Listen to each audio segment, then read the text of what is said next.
نحمدہ ونصلی علی رسولہ الکریم اما بعد۔ السلام علیکم ورحمۃ اللہ وبرکاتہ۔ حدیث نبوی اس کے بارے میں جس نے علمی مسائل کے لیے اپنی آواز کو بلند کیا، ایڑیوں کی خرابی دوزخ سے ہونے والی ہے، اس کے بارے میں آج حدیث بیان کریں گے۔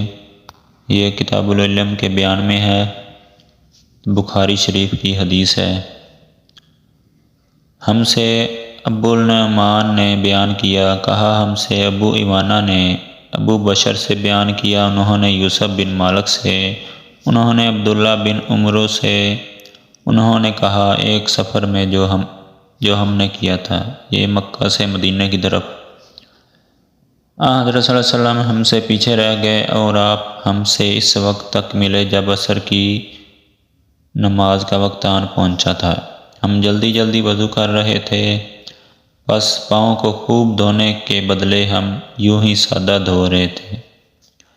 یہ حال دیکھ کر آپ نے بلند آواز سے پکارا، دیکھو ایڑیوں کی خرابی دوزخ سے ہونے والی ہے۔ 2 یا 3 بار آپ نے یوں ہی بلند آواز سے فرمایا۔